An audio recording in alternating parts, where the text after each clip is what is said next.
Raju भारतन illustrated weekly off India के उप संपादक रह चुके हैं और उन्होंने रफी के करियर को बहुत नजदीक से देखा है। इन आराधना all songs were supposed to be sung by Mohammed Rafi.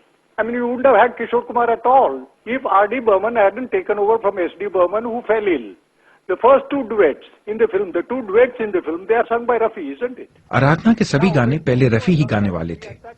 अगर एस.डी. बर्मन बीमार नहीं पड़ते और आर.डी. बर्मन ने उनका काम नहीं संभाला होता तो किशोर कुमार सामने आते ही नहीं। और वैसे भी आराधना के पहले दो ड्यूएट रफी नहीं गाए थे। पंचम ने बहुत पहले ही स्पष्ट कर दिया था कि अगर उन्हें मौका मिला तो वो रफी की जगह किशोर को लाएंगे।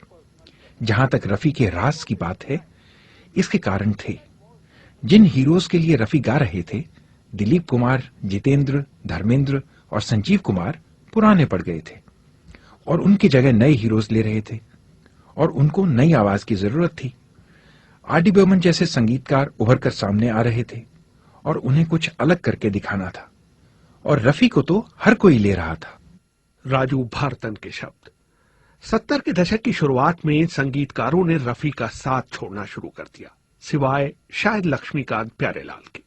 लक्ष्मीकांत तो अब रहे नहीं, हाँ प्यारेलाल जरूर हैं, जो कहते हैं कि उन्होंने रफी का नहीं बल्कि रफी ने उनका साथ नहीं छोड़ा। देखिए, हर एक आर्टिस्ट की अपनी अपनी जगह होती है। फिर भी लता मंगेशकर जी और मोहम्मद रफी साहब, इनकी मतलब उनको क्या गिफ्ट है भगवान का, क्या गॉड गिफ्ट मालूम नहीं। कोई हीरो हो, कॉमेडियन हो, जॉनी वॉकर हो, दिलीप साहब हो, धर्मेंद्र जी हो, या मैं तो बोलता हूँ ये लोग को अगर मिलती आवाज, आज के जितने हीरो हैं इन लोगों को ये आवाज मिलती तो और ऊपर जाते हैं लोग और इनको मतलब संगीत का आनंद मिलता कि हमने भी उनके वॉइस में गाया। बहारों फूल बरसाओ, मेरा महबूब आया है, मेरा महबूब आया है। बहारों फूल बरसाओ, मेरा महबूब आया है, मेरा महबूब आया है। हवाओं रागनी गाओ, मेरा महबूब आया है, मेरा महबूब आया है। लक्ष्मीकांत प्यारेलाल की बात चली है तो जाने माने ब्रॉडकास्टर अमीन सायानी ने उनसे जुड़ी एक दिलचस्प कहानी सुनाई।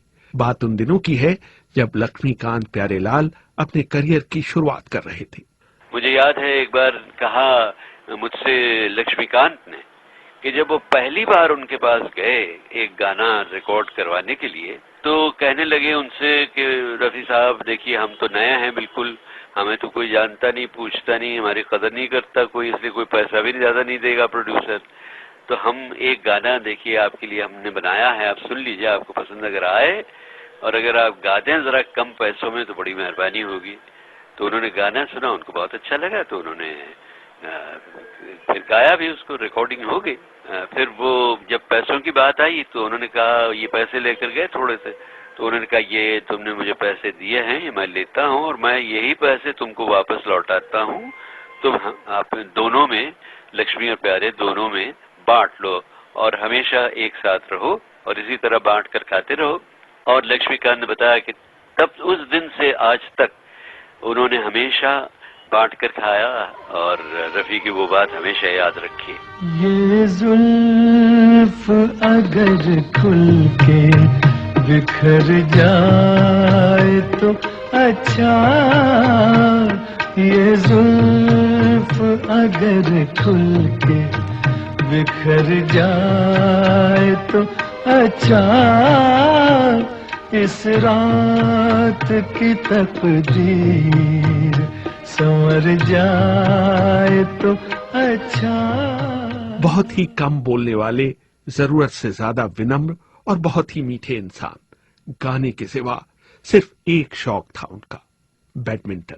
मुझे देख किसी चीज का शौक नहीं, ना किसी ड्रिंक का, ना स्मोक का, ना कुछ नहीं।